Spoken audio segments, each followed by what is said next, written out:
Good afternoon, everyone. I'm so glad that many of you can attend this lunchtime session. Now, as the sponsor for Schroders Planet Positive, I'm really delighted to kickstart the first event of this initiative in this new year. Now, in a city-state like land-scarce Singapore, surrounded by concrete skyscrapers, we depend heavily on imported food supplies. But with technology, engineering, and design innovations, the physical boundaries of farming can now be redefined. Farms can now occupy rooftops, parks, or even under a viaduct.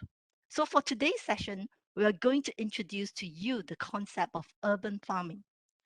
Why urban farming? Urban farming is rising in importance as a solution to the pressure that many cities are facing today. From strengthening food resiliency to creating oases of biodiversity within concrete jungles, from re-establishing a connection to nature for city dwellers to reviving the relationship people have with food. Urban farming has the potential to fundamentally transform the cities that we live in. It can also empower every individual with the tools for action to make the future of our food a more sustainable and equitable one. Now, Schroders Planet Positive, our employee-led climate action movement, is very excited to host today Rooftop Republic from Hong Kong and Pocket City Farms in Sydney, and they will be sharing with us more about urban farming. I'm going to hand over the time to Louisa Minterkamp to introduce the two companies. Louisa. Thank you, Susan, and thank you for sharing your personal support for urban farming in Singapore as well. So Andrew and Jackie, I'm so excited to have you both here with us today. But before we get started, this is an open conversation and we'll be using Slido for our listeners to share questions, which we'll ask at the end. So to get started, Jackie, maybe I'll come to you first to share your slides and a bit about Pocket City Farms. Thank you so much. I'll hopefully be sharing that with you shortly. Can you just let me know if that's sharing okay? Yep, it's come up. I'll go into full screen mode there, which might be, and that is right at the end. Sorry, so you're going to get a flick back through to the start. Don't worry, we can see it. Apologies for that. I've ruined all the surprises now. Well, thank you so much for having me. I just wanted to start today with something that we do in Australia by acknowledging the Indigenous land that I'm on, and I'm actually coming to you from Wollongong, which is Dharawal country, and I wanted to acknowledge the Indigenous people and Torres Strait Islander people of Australia and pay respects to the elders past, present and emerging, and pay my respects to the Aboriginal people who are present here today. The farm is actually located on Gadigal country up in the Sydney region, and I'll talk you through that now. So Pocket City Farms was set up five and a bit years ago, and I'll show you a photo now of our site. So we assumed we'd end up on a rooftop somewhere, and we're thrilled to find a ground level site in Sydney. You can imagine how rare a piece of ground level land would be in Sydney. So I want you to just keep in your mind what this photo looks like, and I'll show you at the end what it's been transformed into. But this is the old Camperdown Bowling Club. The founders of the farm were really passionate about setting up a site that really showcased local food and reconnected people, all of the things Susan said in her introduction, reconnected people with where food comes from, how it's grown, encouraged biodiversity, reduce the heat island effect. There's so many benefits to urban farms that I'm sure we'll cover today. Just a bit more of where we're located. So the red spot down here is Pocket City Farms. And as you can see, we're right near the centre of Sydney. We're really close. That's a bit more of a zoom in, and we're just this tiny little pocket down here, which is where the name came from. This is a zoom in even closer, and you can see this is the farm on the right hand side. You can see the long market garden fields there, and this site, as I said, used to be a bowling club. So there were 4 bowling greens, and we've taken up 2 of those with the urban farm. There's a lawn over here, a lawn area, a restaurant, and then up here there's a function space, a pavilion where we can have weddings and events and things like that, which is lovely to have on site overlooking the beautiful farm site. In terms of who Pocket City Farms are, the founders of the farm, Emma and Zag, and their little son Banjo, who basically grew up on the farm, were a couple of people who had not that much experience in market gardening, but really wanted to see this project come to life and make a difference. And we're so grateful to them for really kickstarting this amazing project and forming all of those amazing partnerships. The land is actually Crown land, so it had to retain a community purpose.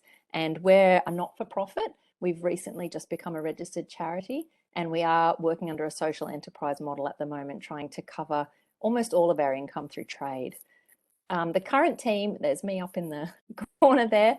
My background is in international development. I was working with AusAid and the World Bank and the Asian Development Bank for years and got a little bit disillusioned with what was happening in the climate space. And so I did a Masters of Environmental Management. And then from there, started working for Green based Wollongong, where I live, and worked on a 12-acre permaculture farm there. So a little bit larger than Pocket City Farms.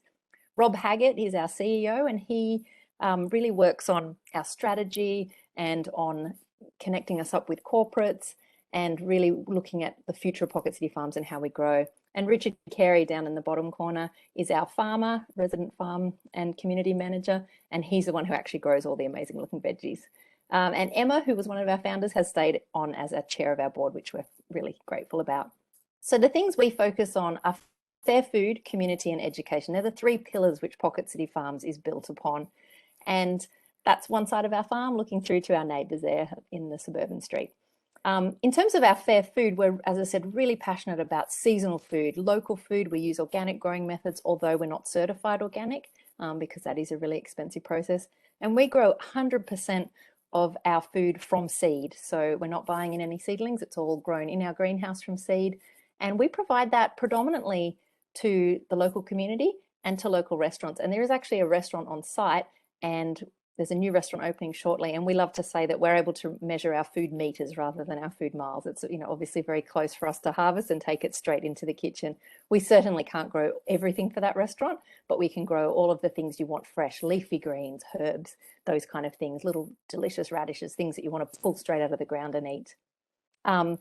We've got a couple of different community programs. So we have a community food forest that's 180 metres squared down the verge of our property.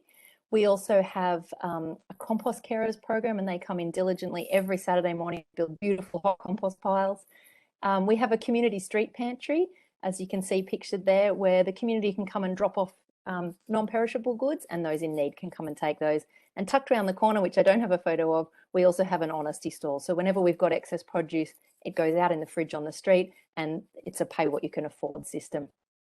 We also do community volunteering and have all sorts of different volunteering opportunities on site. So the community can really come and connect with the farm and get their hands dirty and reconnect to where food's grown.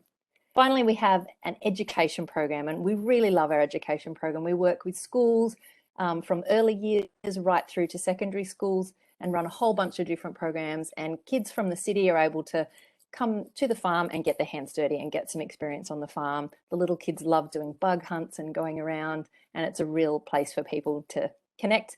And we also run programs for corporates, so slightly different type of education, but we love running farm tours and hands-on workshops for, you know, just that little 45 minutes of growing greens, herbs and salads, or how to pot up a succulent, as I call them, the gateway drug to gardening, things that people can't kill very easily. So really trying to get corporate teams in. And with COVID, it's been fantastic because we've got this safer outdoor space where teams can come together. And we've had a few teams who literally haven't seen each other for 12 months. They've had new team members start, and they can connect on the farm in a safe, socially distanced way, and then do some corporate volunteering as well and give us a real leg up. So that's a program that if anyone's listening and is based in Sydney, we'd love you to come along and engage with us in that way. And we're hoping to do more and more of that, and always hoping to get more schools through, because we really believe that if you can get them young, get them interested in gardening, that's the best way to, you know, change our future. That's a photo of our team retreats, the team getting together, doing some weeding and planting. And I had to be 3 minutes, Louisa, so I'm hoping that I've raced through that. But I just wanted to get you to reflect back to that first photo you saw of the Camperdown Bowling Club, which was a bit of hard, compacted couch grass. And we've now turned that into this thriving market garden. And we're also spending some time at the moment trying to wrap all of the edges of the farm in permaculture principles and use every edge, every nook and cranny, squeeze as much food as possible onto our site and have great examples of things that people can come and see. growing, composting, and yeah, really get their hands dirty and reconnect. That's what we're all about. Amazing. Thank you so much, Jackie. Love the slides. Now I'll hand over to Andrew for you to give an intro to Rooftop Republic. Sure. Thank you. Thank you, everyone, once again for having me. Let me just get through the sharing. Yes. We are Rooftop Republic.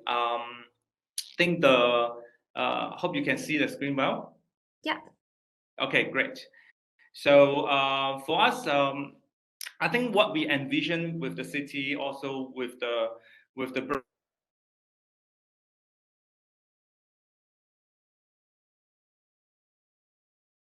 So I think for Hong Kong, growing up in Hong Kong and Singapore, I'm surrounded with skyscrapers. So there's that kind of little imagination of whether we can, really re-invite nature back to our built environment and mobilize the community to grow food together. So I think over the 6 years that since we started, we're beginning to work with developers a little bit more into envisioning the future cities and also how to build up or enhance the city resilience. I think something that Susan also mentioned on our currently situation of over-reliance on imports, our self-sufficiency challenges, etc., etc.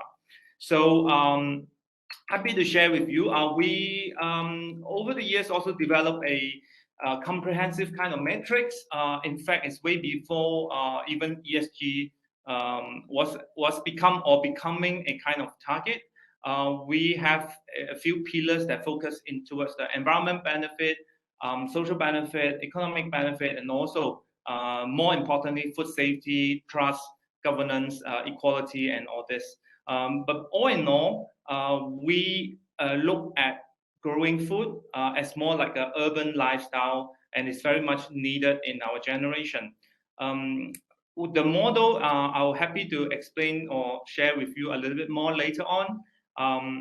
But primarily, we do not grow food to sell, but we engage in terms of behavior, right, at the consumer end, how to engage the community to grow together, learn the experience, develop the lifestyle. At the end of it, the result, the bonus result is a very great harvest, which you can share with your friend or share with other community as well. So we have food donation projects, working with food banks over 8 years already. So this is something that in the model we do. So a little bit more about our theory of change. We are a for-profit social enterprise. The primary, I think, philosophy is that we hope to develop a model that can be self-sustaining over the long run, not too over-reliant on government or taxpayers' resources. But at the same time, we do have a Section 88 charity focusing more in terms of training vulnerable groups, education as well. So it is basically very hybrid and dual model. And the theory behind is that we have on one side a very disconnected urbaners, like my generation growing up in cities, knowing nothing about where the food comes from in a way. We bring them through this whole design build garden journey, and we grow together. We grow food, but at the same time we grow the lifestyle, we grow the mentality, and then we train the community to invite people or other maybe retirees to be part of the journey, to be able to maintain those farms. And at the end, they have a additional income, actually, as a result of the business model. And of course, by growing all this food, right, we organize events where we taste and share with the wider community and to grow the whole movement. And as a result of this, then we bring in positive impact on microclimate for the city, but also macroclimate overall for our future. And also at the same time, in terms of impact of well-being and communities and so on and so forth, right? So how does it entail, right? The kind of vision in terms of skyscrapers, I would like to show with you one project. This is one of the earlier projects we have. is at 120-meter high above sea level. In fact, it's seated on, if you see the picture on the right corner, it's seated on a decommissioned helicopter landing pad. So it's really, it has a full 360-degree view of the city. It's fantastic. It's a great place to set our office there, to work there. And what we have been able to achieve over the past 8 years or so with Farm is that we engage with the corporate client. So the corporate client is the main sponsor. They sponsor us with the location and also a monthly maintenance fee. And so that then we can employ and train the community to work on the farm. At the same time, we also engage with the internal stakeholders, their staff. So they can bring their family over the weekend, or when we have harvesting or planting events, they can bring their staff to come in to grow together. So at the end of it, all the harvests were commissioned and committed to donate to the food bank partners that we work with. And this value really shows during COVID, because there was some panic buying around, and supermarket ran out of fresh veggie for a couple of weeks. And from what we know from the food bank is some elderlies, they have been living on ration of dry biscuits for almost months because of the breakdown of the entire supply chain, right? So, but community farm like this, model like this, the farm's still able to operate, and we're still able to harvest the fresh veggie on the same day and deliver to those homes to be cooked as a meal for them. So these are something that we and our corporate partners increasingly find values about building this type of resilience and support around different neighborhoods. Happy to share more. I think just to end with a picture for you, we do envision the future, but more importantly is the future is our current generation, but also the future generation, and also about the equal opportunity for everyone.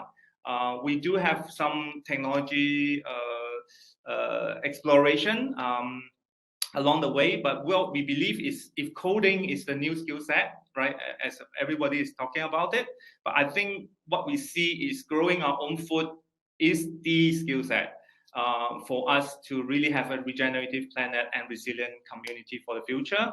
So I would like to just end here temporarily and looking forward for the interaction and as well as learning from all of you. Thank you.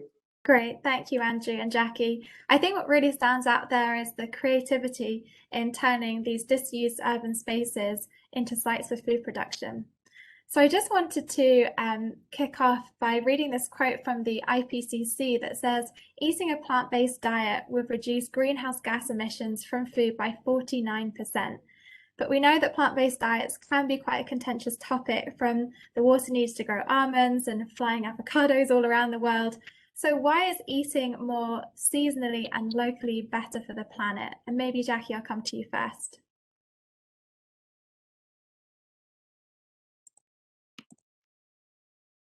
Oh, can you hear me now? Yeah. Look, absolutely. From our perspective, we obviously are huge supporters of plant-based diets. We love plants. That's what we teach people about and work with every day. But yeah, we do acknowledge that everyone's on a different path with their plant-based eating and how much they want to do. So we love really showing plants off.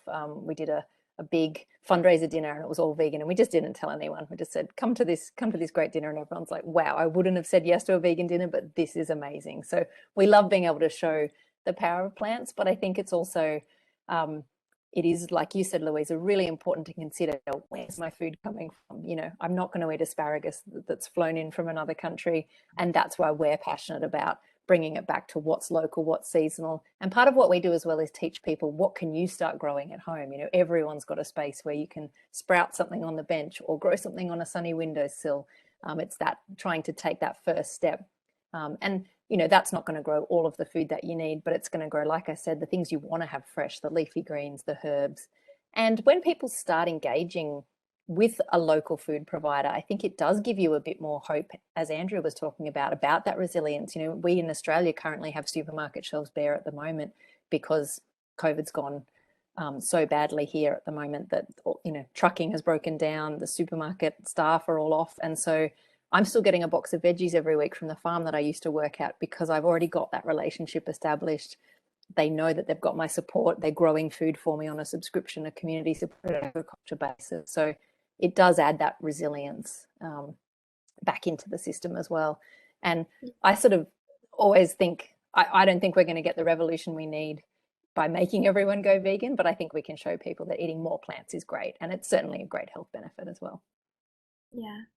And Andrew, coming over to you, again, looking at the IPCC report published in 2019, they said that 70% of fresh water is used for agriculture and 23% of greenhouse gas emissions are actually from food production.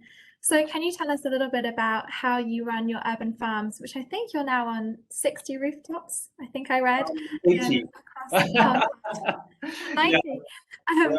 We're proud to report that, or humble to report that we have established about 80 projects now, with 2 being in China. So yeah, the interest is growing, and we see urban farm really hope the way is developing, so more like gym and swimming pool in the future.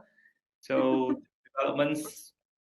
the developers are really putting them in their plan, their blueprint. Yeah, so it's great sight to see. I think the challenge is now is where the talent come from. It's like when we do workshops with schools, when we ask the students who's like ambition, right? Like always, the teacher will ask the students to write who you want to be, right? Like whose ambition in the future is to become a farmer. Then you see like quiet, you know, all hands down. And also whose parents want you to be a farmer in the future, right? So this is really some practical questions to ask. But coming back to also complement a little bit on what Jackie was sharing in terms of vegan, in terms of the resource use. Yes, agriculture do use a lot of resources, primarily also not so much because the fruit production process itself, it can improve definitely. But I think currently is really about responsible consumption. Looking at the food wastage issues in cities, right? 30% of our solid waste is basically food waste. So while we are using a lot of precious resources to produce, at the same time, I think the citizens in the or city dwellers are not treasuring, or there are some big inefficiency along the supply chain, right? Giving one very practical example, it's like, will going vegan really, you know, change or move the needle, right? That question. For example, it takes 4 liters of water to grow 1 almond.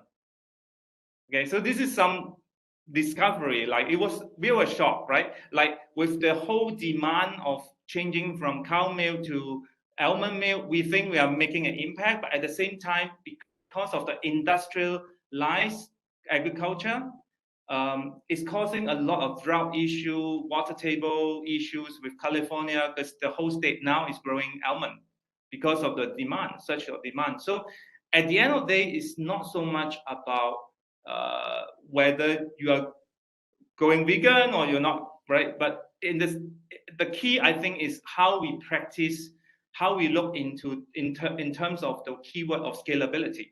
How do we scale the impact sustainably? And that comes back to our lifestyle, and that comes back to our option and choice as end consumer. How do we consume responsibly for the planet? So I hope this helped to kind of contextualize the way that we look at resources. And of course, with technology, we monitor we use drip irrigation now. So we have already changed to all different type of irrigation. We use so much more compost in terms of the soil health, right? But at the same time, I think we are also using the best energy, the solar, right, from the sun. Right, and of course there are indoor agriculture that use LED and all this. I think there has been many studies around at the end the carbon footprint, whether it's, you know, a lot of, I think that this area is still new. There's still a lot of findings towards it. But at the end, nothing beats really grow locally. Whether you use LED or sunlight, it doesn't matter. By reducing the foot mount, it already cut down the energy and the carbon footprint a lot. Yeah, absolutely. And maybe now let's talk about some of the challenges and myths around urban farming, I'm sure in which there are many. And Jackie, I'd like to come to you first to talk a bit about the seasons and the cost of food, because it's often more expensive to buy from local farmers markets. So how do you stay mindful of offering inclusive prices, but also tackling the production challenges thrown up by the seasons as well? Yeah, I think for me, it all comes back to education. So it's really about educating people about why they should eat seasonally, and even to the point of what is eating seasonally, because we've become so far removed from what is seasonal eating that we just expect everything to be available all the time. And I sort of took on this seasonal eating project with the CSA system and was like, I'll be great at this. I'm such an environmentalist. And it was hard. It requires new recipes, new ways of thinking. It also requires you to, really think about where your food's coming from and what the weather's doing. And then it also requires that 1 year. When you get to the 1 year point and you haven't eaten a tomato since last summer and you eat that first tomato of the next summer, you're like, this is what I've been waiting for. This tastes like a proper tomato. So it's also, that your food is going to taste better if you eat it seasonally. And for me, just as an aside benefit, I used to get terrible allergies, and that's often due to having a high histamine load. And so if you vary your diet, that's really helped me with allergies as well, which was really interesting. I didn't expect that as an outcome of it. In terms of affordability, part of what it is really coming back to education as well. And it speaks partly to what Andrew was saying was, people are wasting a lot of food. So if you can first take away that waste, first of all, you're going to save some money there. Second, it's about using every part of the plant. Who knew you could make pesto from your carrot tops, things like that. When we put in a green manure crop, the broad beans might not reach full potential, but we can sell broad bean tops and they make the most delicious omelette filling, things like that. So it's about being really creative and using every part of that plant if you can afford to buy seasonally. And then for us, the other thing is acknowledging that not everyone can afford to buy seasonally. And we do live in a society where we don't have parity of income. So that's where we try things like I said, our honesty stall, things where it's pay what you can afford. Often people who come and volunteer at our farm will usually walk away with some extra carrots we accidentally dug up, or, a harvest of something that we had too much of, and things like that. So that's how we try and address it in our very small way. And I think part of it is also empowering people to grow some of their own, because often you can't afford chemical-free, local or organic food, but you might be able to start just getting that first leg up and growing a little bit. And that's why we're really passionate about teaching people of how to grow their own food in their own spaces as well, and do that from anything from a windowsill and a small balcony up to a suburban size Australian yard. Yeah, absolutely. And Andrew, coming over to you, I think one of the biggest myths around urban farming is probably contaminated food. And I know on your website you talk about organic food, but is the food not more susceptible to containing toxic substances from emissions that are typically more in cities? Yes, I think a lot of concern probably is around pollution, acid rain, and as a result of that, contamination, right? But to be honest, I've visited farms in, I will not name the location, but where over 90% of where the veggie come from for Hong Kong. I was shocked. I was shocked by the overall environment over there. There were factories around, so the water table is naturally just contaminated. So if we really want to get those quality product with like spring water, our vision of farm or our imagination of farm, it probably to a lot of people, it still stay around 50 years ago, where you get spring water, all this very lovely soil, rich, fertile. But the current state is with urbanization, a lot of farm is at the fringe of cities already. And Hong Kong is 100% urbanized. So even the new territory where we used to call it rural area is part of the city. So I think we do need to rethink is how we need to coexist together. At the same time, when we look at the farming practice, all the pollutants that we probably talk about is things that we can test out or things that we can see from the eye, like the dust, the stuff like that. But what we should be concerned is those things that we cannot see with our eye. What are the kind of chemical that actually went in, right? Or the chemical fertilizer or the pesticides that is heavily used in commercial farms with that kind of what we call traditional practices. So what we see urban farming is really windows that allow I think Jackie mentioned the education part, right? The important value is by growing a season of food ourselves, we not only know so much about the food, we actually naturally get so interested in the climate change. For example, typhoon season for Hong Kong, like tropical cyclone, right? For Hong Kong, it used to be July and August. Right now, it already shifted to September and October because of the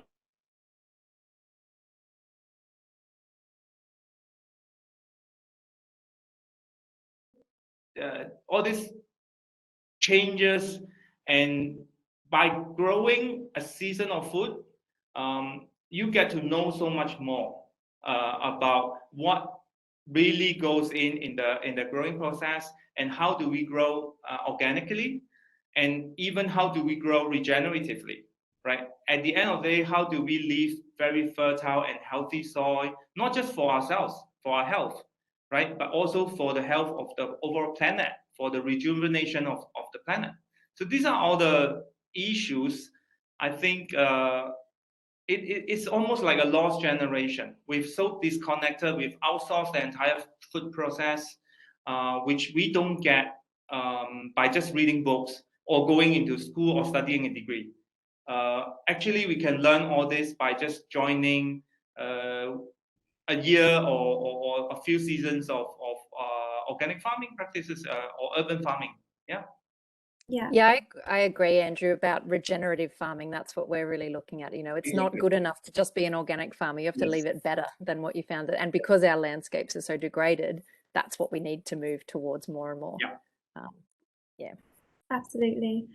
Well, before we head over to the Slido questions, because this is a Schroders Planet Positive event, we're all about trying to provide informed climate actions that all of our listeners can take. What one action would you give each of our listeners to take away after this talk, whether it be about food production, or urban farming? So I don't know who would like to go first. I'm worried we'll come up with the same one, Andrew. We'll see. We didn't check in on that. Happy either way. Do you want me to go first? Oh, sure. Yeah. Okay, no worries.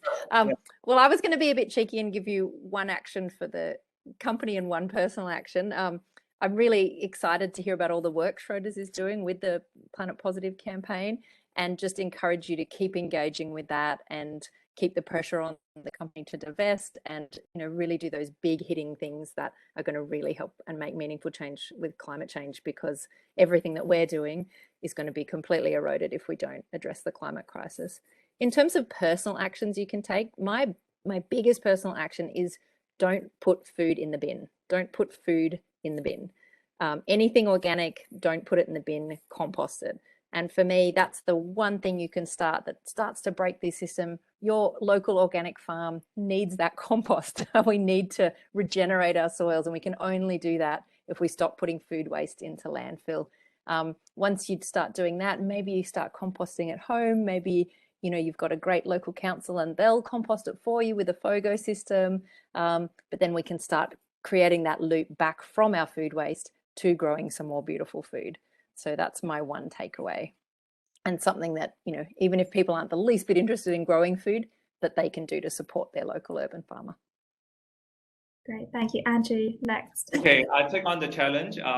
Well, actually, yes, what Jackie mentioned is totally spot on. I couldn't agree more. And I think for the on the corporate side, or actually everyone as a global citizen nowadays. I think we really need to put up where the money at our mouth is. So from every practice, every lifestyle, every choice that we take. In fact, every day we make 3 choices, right, on what to eat, what to purchase, right? So that is where the change be. So I think coming down to individual, I do encourage everyone after hearing this, when you go back, or maybe you are working from home, don't do it now after the panel. Open up your fridge. Open up the refrigerator. If you have not, or you not yet have any local produce, right? This weekend is the time to go to your local market, to support a local farmer, to try some local produce, right? And sometimes I go into supermarket, I do see like kind of, we pride ourselves to have an international selection of herbs, of veggies flying all over from different places. I think one day I would hope that with all this effort, with Jackie, with everyone, with all of you at Schroder, you know, all the initiatives we've done, we will see food racks in the future that people pride themselves with their local produce. Like for Hong Kong, we have rice from Yuen Long, we have veggie from Sheung, you know, all this local district produce with their farmers' picture, their story. I think that is the day where we see success. Yeah, absolutely. And Susan, what about you? Any action to take? I'm very excited with what I'm hearing, and I absolutely, agree with both Jackie and Andrew. I haven't started composing yet, so I'm going to start to do that, right? Great. And Andrew, you're absolutely right. I think it's our right to ask where our food produce is coming from. And I'll encourage everyone to start doing that, find out, where these things are being produced, where your food is being produced, and to really support, our own local production. And this, would be a big encouragement to, all the urban farmers out there. And I guess, I remembered during the first year of the COVID, the government actually gave us some seeds to grow our own food, try growing our own food, because all of us were working from home, right? I've grown them, I've eaten them.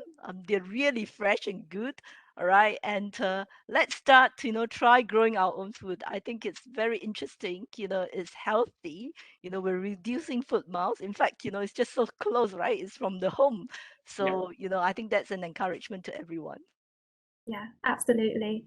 And from my perspective, and Jackie, you said that you'd already done this, I started to just eat seasonally by looking at in the supermarket what was actually growing close by. And it is so hard. So if you're up for a difficult challenge, try just eating seasonally and locally, and you'll be surprised at the different things that you start coming up with and the new vegetables that are in season.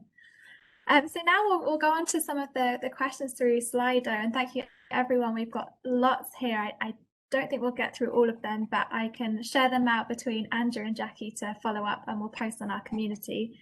So the first one at the top was, how do urban farms obtain economies of scale to make it commercially viable in scarce cities where real estate prices are skyrocketing? I don't know who would like to take that one. Andrew's better place for that since he has so many locations. Skyscrapers, yes. I give you an example. If just now you see the Bank of basically it's a Bank of America Tower. It's just a commercial building, and it's right in the center of the CBD, right? Central business areas. If I use the land price per square feet, just taking the car park prices over there, right, and divide out, I charge a few $100 USD for per veggie, I couldn't recuperate the rental. So I think it takes a lot of innovation in terms of how do urban farm transcend into true values, not just for the community, but also for corporate or for building owners themselves. Because I think when we look into today's economy, it's exactly because our consumer are so much more conscious now. We demand corporates also to have that responsibility, not just responsibility, but a shared value to say, if I have some spaces that has been underutilized or idling, or when I make a choice of this land or this urban area, should I design it into a shopping area for financial gain, or can I design it into a community space where we can provide certain values, right? So to the corporate, what they're getting, apart from just brand, right, but also a lot of intangibles, where what we call the values that money can't buy, especially in terms of ESG, but also the potential of unlocking some green financing or sustainable link financing, right? So we just need to rethink about the whole new economy or the planet-centric business model around, and we say, okay, you got that space, you do not know how to deal with it, and there may be not direct financial gain that you can get from the piece of space. Can we come in as a professional service? We really help you to design and think through how the whole experience is, leave you all the hassle of managing it, but pay us a fee to sustain. And at the same time, we can, in return, right, help you to engage your internal stakeholder, external stakeholders, for example, like this, right? But of course, end day, what we get is that apart from or on top of the engagement, we do have fresh, locally grown seasonal veggies. And those veggies basically belongs to our client. And they can choose to do events, they can choose to do even sell at local market or their supermarket downstairs. It's all up to them, right? But we are happy to help them to link up or design that model, or even donate to food banks. All these are a lot of values translate, may not be monetary necessary, but we can scale in terms of that kind of vertical collaborations. Each one of us give our expertise, but having a long-term strategy, how this project or projects like this could serve the community, our planet in the long run. Yeah, absolutely. Thank you, Andrew. And perhaps, Jackie, a question for you. What are the long-term prospects for urban farming with Pocket City Farms, or if you're tapped into that world for more broadly, and what feedback have you received from people who've taken it up? Well, I've been involved in setting up one and now managing one urban farm, and I think I've just seen an exponential growth in interest, and it's partly because of that panic gardening and that that real shift that we saw around COVID of people suddenly realizing we don't have a lot of resilience in our food systems. But I think it's also that people are realizing that if you actually go in and map it out, I can't speak for Singapore, but I know for Sydney, there's a lot of unused urban space. There's a lot of marginal spaces, weird spaces, rooftop spaces, things that just aren't being used to their full potential. So it's about really for us using that permaculture principle of really seeing the edge and valuing marginal spaces. And when we do redesign or rebuild things, that we are building that community element in and that engagement element in.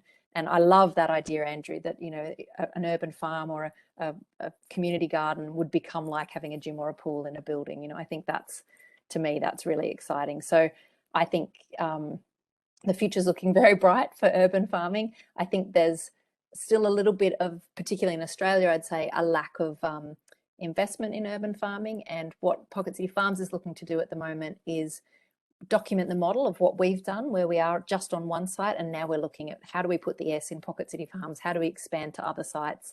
And part of that involves at the moment addressing that gap that Andrew was talking about of who's going to be the farmers. So we're running this year, we're really excited to be running a young farmer training program. We've got 2 young farmers who are going to be mentored on our site, and our site, it's a great demonstration site. It's a really good size to cut your teeth on.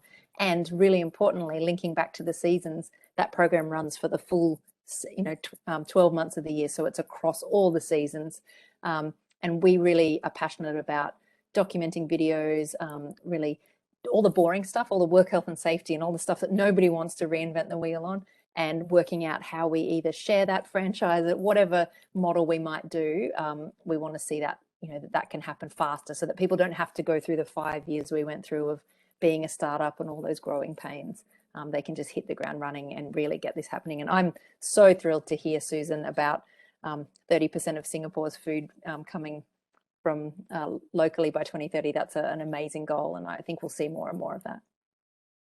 Yeah, absolutely. And on the topic of Singapore, perhaps either Susan, you or Andrew are able to answer this question, is in tropical Singapore, what kinds of edibles are easier to grow? And perhaps tied into that, can you share just a couple of things to get people started if they want to start growing at home? What are the basic things that people need? I think I'll hand that to Andrew. He's the expert. No, thank you. I think for well, the beauty of urban farming actually is part of it is we can all grow very localized species. And in fact, just now something Jackie mentioned is like, for example, tomato, right? For Australia, probably they're growing in summer, but in Hong Kong, our prime growing season is winter. Because Hong Kong's winter we're talking about what, 14 degree, 15 degree is perfect for like a spring kind of climate. So there's a lot of climatization, understanding about the local climates, experience on that. We do have some herbs that we grow in the summer, which is very similar across, right, across Singapore or Hong Kong. There's a lot of also perennial kind of herbs that Singapore can actually grow. On top of that, actually with urban farming, there's a lot of seasonal vegetables. The Basker family, basically the bak choy sum, the one that very or the kai lan, or the Chinese kale, basically, right? So all these and varieties, the leafy veggies, the tomatoes. But at the same time, there's also some challenges. From what we know from our friends in Singapore as well, there's always been some challenge to grow carrots, for example, or root-based plants outdoor in Singapore because of the heavy rains or shower that they face every day. So I think the beauty or the interest of that is when we link together with a community, as we share our growing experience, we know so much more about our city and also our climate, and I think that is where another type of value that can bring out from urban farming as well. Yeah. Could I add one thing? That's where I also think you see the power of communities, where I have a really shady backyard. I'm really good at growing bananas, turmeric, things with huge leaves. I've got a friend down the road who's got a really sunny dry yard, so we just swap stuff. And that's the thing, play to your strengths, play to your site, really look at what you can grow, and don't think that you just have to grow for yourself. Yes. That's where it's really fun to link in with other people. Yeah, and mentioning about shady, right? So a lot of homes actually in Hong Kong doesn't get direct sunlight. I think Singapore also at the same time, high-rise HDB flats that I used to live in, also just the balcony get a little bit of sun. But at least there is a balcony, right? So what we could try, and something that easy or lowest hanging fruit, is also microgreen that we actually talk about. There's so much more nutrients in micro or sprouts of veggies that actually is good to eat it raw, and it's safe to eat it raw because you grow it yourself, and you will not add preservative or other chemicals in it, right? And it's like 10 days you can harvest it. You can put it into sandwiches. You can put it into noodles. All sorts of different type of cuisine that you can use. A lot of chefs actually using that for Michelin star chef, right? Using those for decoration and stuff like that. So microgreen is a good choice to start learning. Absolutely. And I think this is possibly our last question, but it's been asked by a few people, and that's the impact of air pollution.